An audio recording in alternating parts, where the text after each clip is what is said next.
मौलाना कलीम सिद्दीकी की अवैध गिरफ्तारी और असम में निहत्थे और उत्पीड़ित प्रदर्शनकारियों पर पुलिस की बर्बरता के खिलाफ मीडिया से बात करते हुए मुफ्ती हनीफ अहरार कासमी ने कहा, 50 वर्षों से असम दरभंगा में रहने वाले गरीब मुसलमानों के 800 से अधिक घरों को ध्वस्त करने के बाद मुस्लिम बस्तियों को जबरन खाली कराने और 2 मस्जिदों की शहादत। संघ के इशारे पर भाजपा सरकार लोगों की आंखों में धूल झोंककर पूरे देश को गृह युद्ध की आग में झोंकना चाहती है। तरफ से प्रेस कॉन्फ्रेंस बुलाई गई है। इसका बुनियादी मकसद एक ही है और वो ये है कि हमारे मुल्क के अंदर इस वक्त जो रूलिंग पार्टी बीजेपी है उसके थ्रू जो जहाँ भी इसकी हुकूमत है वहाँ पर और मरकज़ में जो इसकी हुकूमत है उसके ज़रिए से जो एक कम्युनिटी को खासकर टारगेट किया जा रहा है, इस टारगेटिंग को रोका जाए और उसके आरएसएस के और संघ परिवार के जो एजेंडे के पीछे ये हुकूमत काम कर रही है उसको छोड़ करके हमारे मुल्क का जो कॉन्स्टिट्यूशन है, दस्तूर है, उस दस्तूर के मुताबिक ये काम करें और दस्तूर के कानून को फॉलोअप करें। अभी जो मौलाना कलीम सिद्दीकी साहब को धर्मांतरण के नाम पर या बाहरी फंडिंग के नाम पर गिरफ्तार किया गया है, ये इल्ज़ाम सरासर बेबुनियाद है और फौरी तौर पर हमारा मुतालबा है कि मौलाना कलीम सिद्दीकी साहब को रिहा किया जाए और अभी अगर रिहा नहीं किया गया तो और भी पूरे मुल्क के अंदर आंदोलन चलेंगे और अभी बहुत सारे रियासतों के अंदर हमने आंदोलन किया है। अगर नहीं रिहा किया जाता है फौरी तौर पर और उनको इसी तरीके से और दूसरे लीडर को भी इसी तरीके से, खासतौर से मौलाना उमर गौतम साहब को और मुफ्ती जहांगीर साहब को जो इससे पहले गिरफ्तार किया है, उन लोगों को भी फौरी तौर पर रिहा किया जाए। अगर नहीं रिहा किया जाता है तो हम लोग फिर सड़कों पे आएंगे और पूरी कम्युनिटी को सड़कों पे हम लाएंगे उठा करके।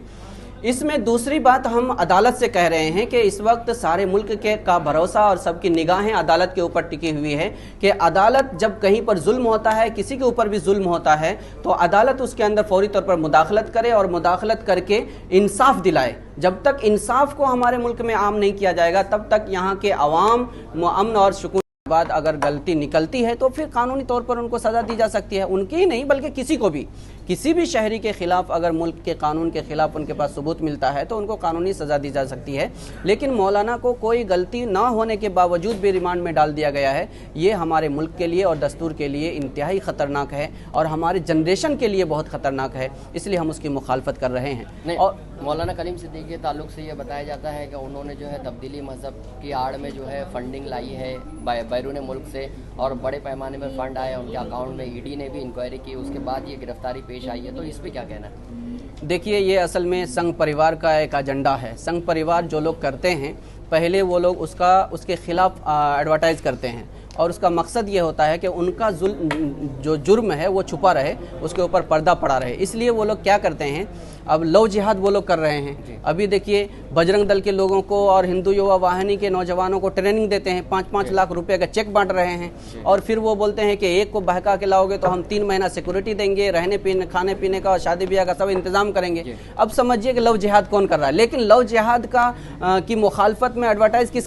कम्युनिटी को टारगेट किया जा रहा है? मुस्लिम कम्युनिटी को, जबकि मुस्लिम कम्युनिटी के अंदर लव और जिहाद का कोई कॉन्सेप्ट ही नहीं है। इसी तरीके से इस वक्त जो धर्मांतरण की बात चल रही है, आप लोगों को मालूम होगा घर वापसी की मुहिम किसने शुरू की? बजरंग दल ने। और आपको मालूम है कि 10 लोगों को पकड़ करके मार करके वंदे मातरम और जय श्री राम कहलाने पर कौन लोग मार रहे हैं, लिंचिंग कर रहे हैं? ये आरएसएस के लोग हैं, संघ परिवार के लोग हैं। और आपको मालूम है कि वंदे मातरम के नाम पर कहीं पर भी किसी को भी उठा लिया जाता है। ये कौन लोग कर रहे हैं? ये संघ परिवार के लोग। लेकिन इनके इस जुर्म के ऊपर पर्दा पड़ा रहे इसलिए इसका इल्ज़ाम दूसरे के ऊपर थोपते हैं। नहीं मौलाना, ये सब हम जानना चाहेंगे कि जिस तरह से यानी चीज़ें हुई है, अभी 10 दिन का रिमांड भी मौलाना इनको दिया गया है कलीम सिद्दीकी साहब को, तो कोई ना कोई सबूत होंगे तभी रिमांड में तौसी की गई है ना। देखिए, इसमें कोई सबूत नहीं है। इस वक्त जो मोदी गवर्नमेंट है या योगी हुकूमत है, इनको सबूत की ज़रूरत नहीं है। इनके लिए इतना काफ़ी है कि ये इनके नज़रिए के ख़िलाफ़ है। अगर उनके हिंदुत्व नज़रिए के ख़िलाफ़ कोई भी आवाज़ उठा रहा है और उसके ज़रिए से कौम और आवाम के अंदर बेदारी पैदा हो रही है तो इतना उनके लिए काफ़ी है। उनके लिए कोई सबूत होने की ज़रूरत नहीं है। और उसकी बहुत अच्छी एक मिसाल हमारे सामने बाबरी मस्जिद की मिसाल है।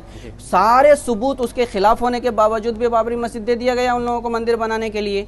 तो वैसे ही उन लोगों को कोई सबूत की ज़रूरत नहीं है। 2 दिन बहस हुई है, बहस में पहले दिन कुछ भी सबूत नहीं मिला, दूसरे दिन भी कुछ भी सबूत नहीं मिला, उसके बावजूद भी ज़बरदस्ती 10 दिन के ट्रायल में उनको डाल दिया गया है रिमांड में। ये बिल्कुल गैर कानूनी है और हम इसी की मुखालफत कर रहे हैं। देखा जाए तो आर्टिकल 25 जो है ये हर एक शख्स को इजाज़त देता है कि वो अपना खुद का मज़हब का प्रचार करे और मौलाना कलीम सिद्दीकी साहब वही काम कर रहे थे।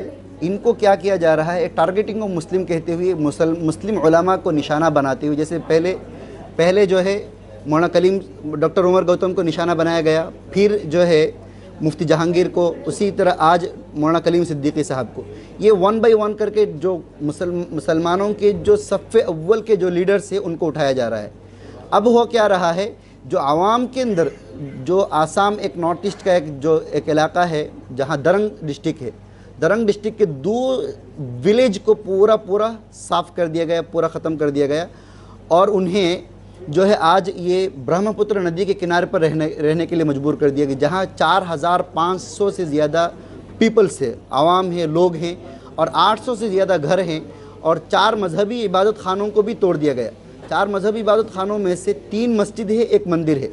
3 मस्जिदों के बारे में किसी का कोई भी कुछ भी कहना नहीं है, लेकिन एक मंदिर जो तोड़ी गई उसके बारे में chief minister of Assam Himanta Biswa Sharma ये कहते हैं कि हम मस्जिद को दोबारा बेहतरीन तरीके से तामीर करेंगे। तो ये सवाल है कि आप मस्जिद को एक नज़र से क्यों देख रहे हैं, मंदिर को दूसरी नज़र से क्यों देख रहे हैं।